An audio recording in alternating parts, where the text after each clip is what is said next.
Selamat malam Mas Andi. Selamat malam Mas. Oke, Mas Andi tadi sudah sempat kita dengerin sedikit ya. Jadi intinya minggu lalu sudah sempat cerita juga. Dan malam hari ini pengen ditanggapin lebih lengkap sama Mas Febri gitu. Boleh di-remind sedikit untuk ceritanya. Jadi biar kita juga bisa ngikutin cerita dari Mas Andi. Jadi di rumahku tuh kayak ada nganulah makhluk lain lah Mas. Masalahnya kan kalau malam-malam gitu aku tidur kan pintu kamarku nggak ada pintunya, cuma gorden gitu loh Mas. Jadi kakinya itu masih kelihatan. Kadang-kadang ada orang jalan gitu. Terus mbakku dulu pernah nyuruh aku masakin air buat ponakanku gitu loh Mas. Tapi pas itu aku keluar, dia nyuruh jam 4, aku di rumahnya jam 5:30 Mas. Habis keluar sama temen-temenku toh. Biasa nongkrong, ben kok cah nom. Lah itu tuh aku sampai rumah ya Mas. Dimarahin sama mbakku, katanya terima dikon godoke adine banyu kok ora gelem tenan. Padahal itu aku keluar dari siang Mas. Dia nyuruhnya jam 4:30-an, aku pulang jam 5:30. Artinya yang disuruh sama kakak bukan Mas ya? Bukan. Katanya mbakku sama kayak aku persis Mas. Cuman diajak omong itu diem doang Mas. Terus pas kemarin juga ada temenku yang nginep di rumah toh Mas. Lah itu kan paginya meh keluar. Lah itu bangunnya meh kesiangan Mas. Tapi temanku tuh yang tidur tuh kayak ada yang mukul Mas, disuruh bangun gitu loh. Sama pas aku masih kecil dulu pas kamarku belum tak tempatin terus kayak gini loh Mas. Itu tuh kadang kalau subuh aku tidur gitu loh Mas, ada yang mukul kayak nyuruh subuhan gitu loh Mas. Kalau boleh dijelasin rumahnya seperti apa sih Mas Andi? Rumahnya? Kanan kiri ada tetangga kah atau? Di sebelah kanan rumah ada musola, sebelah kiri ada rumahnya mbakku. Pinggir jalan? Terus iya Mas, persis di pertigaan Mas. Kalau kata orang rumah tusuk sate gitu loh Mas. Jadi yang rumahnya Mas ini yang di tengah ya? Iya.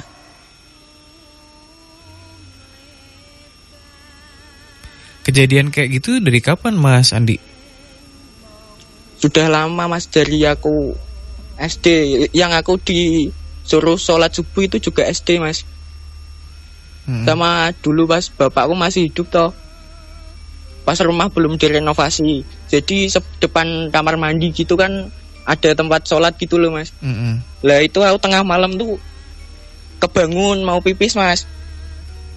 Jalan ke kamar mandian lewat tempat sholat itu ya Mas. Itu ada kayak bapak-bapak, mbah-mbah pakai putih semua Mas.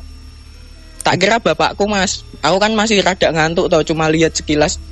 Pikirku cuman bapak sholat wengi gitu loh Mas. Terus aku balik ke kamar lagi ya Mas. Itu bapakku tidur Mas. Tak tanyain katanya nggak sholat, kecapean. Sama kayak kemarin pas pulang main gitu ya Mas, di kamar ya itu jam 3:30 ada suaranya persis sama ibuku nyuruh kayak engko ki kompornya pateni ya nang gitu Mas. Padahal ibuku berangkat ke pasar Mas. Wong aku yo lihat berangkatnya ke pasar. Cuman tak jawab, mak engko tak pateni gitu doang. Tapi aku tahu kalau itu enggak ibuku gitu loh Mas. Saking udah biasanya ya. Ya. Langsung ke Mas Febri deh Mas Feb. Ini cerita minggu lalu.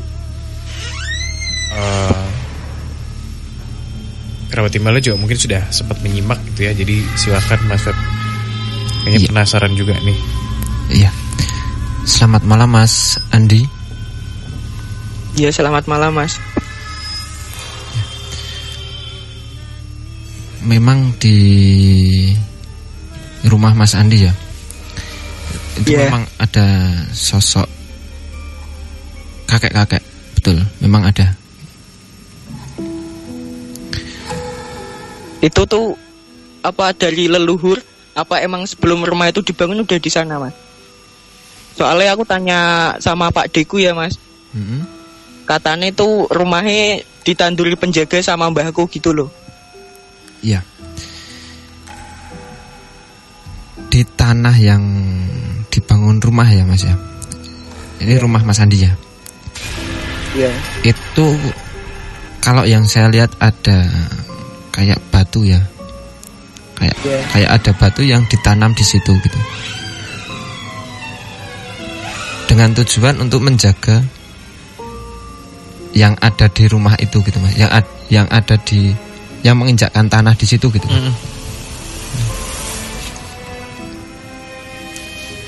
Menjaga terus mengingatkan. Buat disuruh sholat gitu, Mas. Tapi kenapa sering ini, Mas, menyerupai gitu, membo ya bahasanya. Membo. Kalau yang membo ya, Mas. Maaf sebelumnya Mas Andi ya. Iya. Mas Andi suka dengan hal-hal seperti itu? Ya lumayan, Mas. Masalah dari keluarga kan kejawennya kan kental, Mas. Mas Andi ada kayak apa ya? Kalau orang Jawa bilang cekelan gitu. Ada, Mas? Iya. Ada. Ya. Jadi yang dulu kan sering membo itu ya, Mas ya. Kalau yang saya lihat ya, yang sering membo itu dari apa ya? Cekelannya Mas Andi gitu. Oke, jadi artinya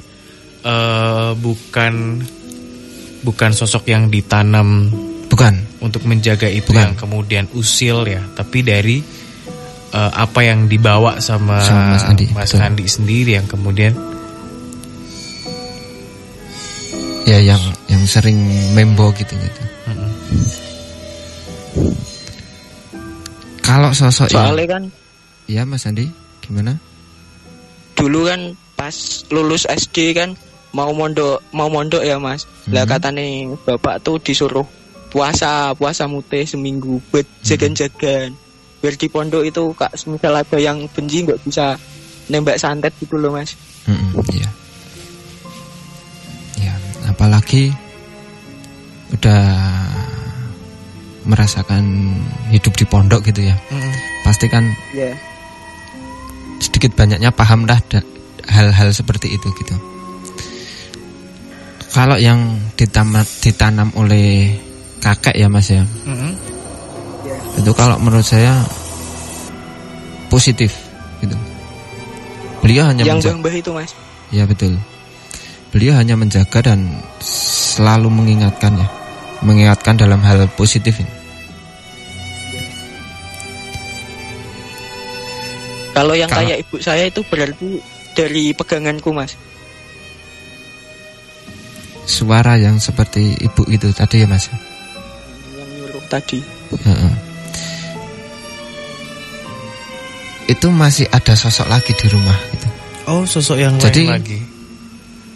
Sosoknya enggak cuma kakek-kakek. Tapi masih ada lagi sosok yang lain gitu, Mas. Sosok perempuan masih ada di situ gitu. Tapi kenapa bisa begitu, Mas Febri? Apakah ada ketertarikan tersendiri terhadap rumahnya Mas Andi atau memang enggak jalur gaib gitu seperti itu atau bagaimana, Mas Feb? Kalau sosok perempuan ini kalau menurut saya sudah memang ada di situ gitu. Udah lama gitu. Berarti bener, Mas. Kemarin pas aku pulang kerja malam-malam gitu ya, Mas. Kan tiduran sama HP-nan lah. Keleren ke awak, ngelaut bahasanya ngelaut. Nah, itu tuh ada cewek yang seliwar-seliwar, Mas, di jendela kamar, Mas. Pertama tak biarin. Tiba-tiba tuh kayak keluar dari jendela gitu loh, Mas. Jadi badannya di luar tapi kepala sampai dada itu di dalam kamarku gitu loh mas. Sama pas aku bilang astagfirullah gitu tuh mas, langsung hilang mas sama ketawa tapi ceweknya. Iya. Sebenarnya di luar rumah Mas Andi gitu ya mas ya, itu banyak sosok cewek sih, seperti ya sejenis kunti gitu. Tapi kalau ada hubungannya nggak sih mas dengan tadi disebutkan kan tusuk sate begitu ya? Apakah kemudian juga menjadi salah satu daya tarik atau bagaimana mas?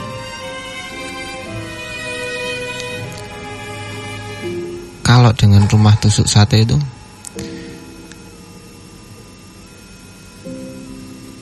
ada sih mas, ada hubungannya.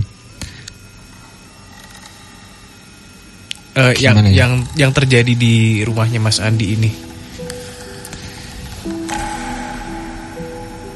ada sebelah rumah Mas Andi, sebelah kanan. Sebelah kanan apa Mas Andi? Berarti antara musola sama rumah mas. Itu kalau yang saya lihat adalah jalur mas. Itu jalan kah Mas Andi? Gang?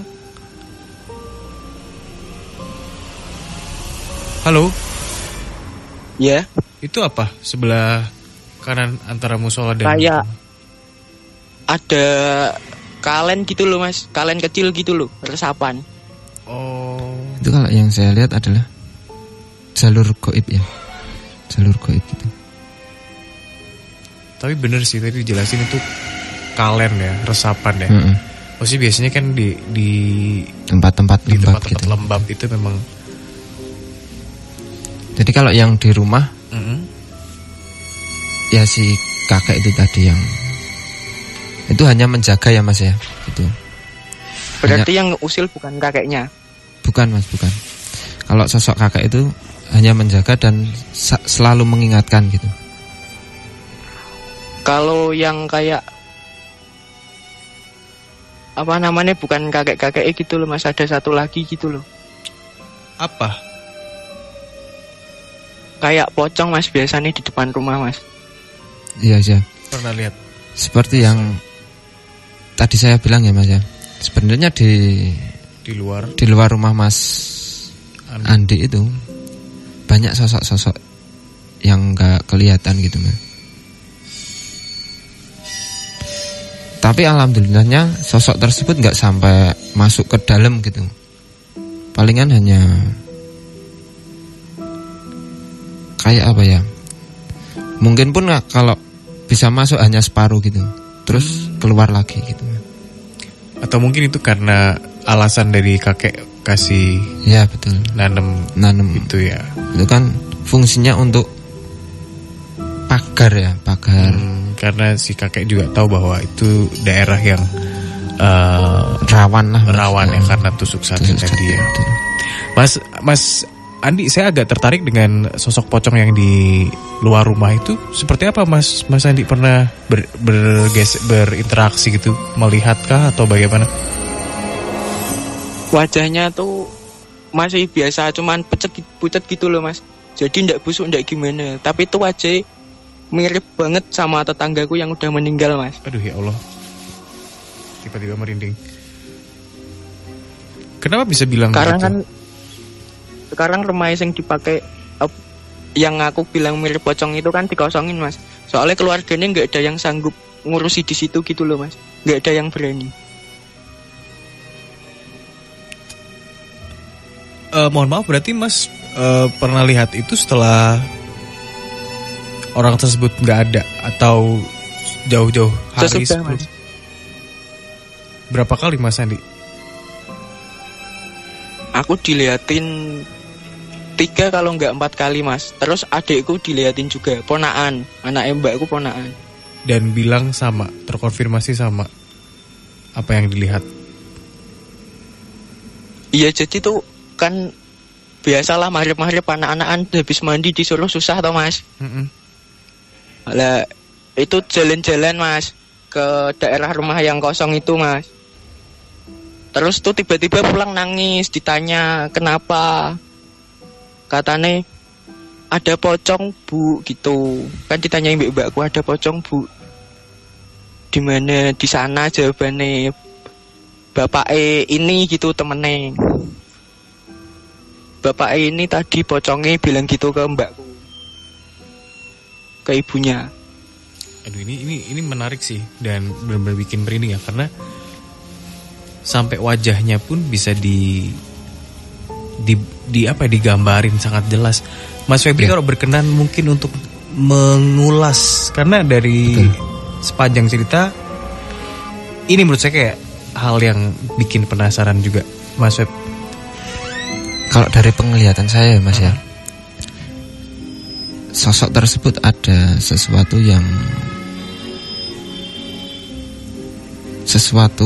urusan yang belum kelar gitu.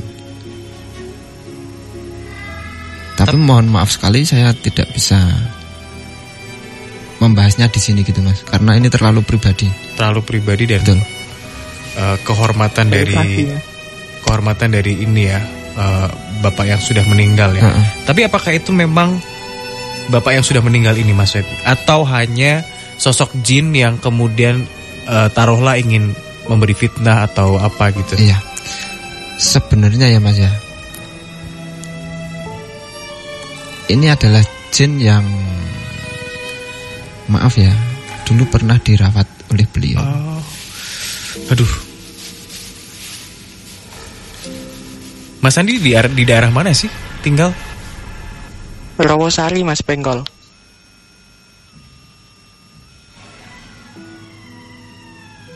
Oke. Mas Andi, ada yang mau ditanyain lagi mungkin? Di rumah itu apa ada anak kecil gitu Mas? Soalnya aku pernah gitu jalan-jalan di dekat sawah gitu ya Mas. Iya. Dulu di sana tuh ada bekas anak SD jatuh dari motor terus ke pelindes truk gitu loh Mas. Meninggal. Lah pas malam-malam aku lewat sana jalan. Setelah itu tuh Mas, 3 hari berturut-turut aku ngimpi diajak main sama anak kecil Mas. Tempatnya di situ di lapangan, di jalan lapangan. Diajak lari-lari masuk sawah juga, tapi itu ngimpi Mas 3 hari. Iya. Kalau yang hari ketiganya, kalau sosok anak kecil ya Mas ya, yang saya lihat di pinggiran jalan Mas. Iya. Pada malam ini ya Mas ya. Kalau yang saya lihat pada malam ini ya, di pinggiran jalan. Betul. Yang di sawah-sawah itu Mas. Iya. Di dekat situ tuh apakah ada kayak parit Mas? Parit ada, kecil gitu. Ada kali. Ya. Beliau sedang bermain air di situ. Sebentar Mas, saya penasaran sebenarnya ini yang sensitif itu Mas Andinya atau memang rumah dan daerah tersebut bisa dibilang cukup banyak sosok ya astralnya Mas Feb? Satu, memang di kawasan itu banyak ya Mas ya. Kawasan situ tuh banyak makhluk-makhluk astral gitu ya. Yang satu itu. Yang kedua, Mas Andi sendiri juga pernah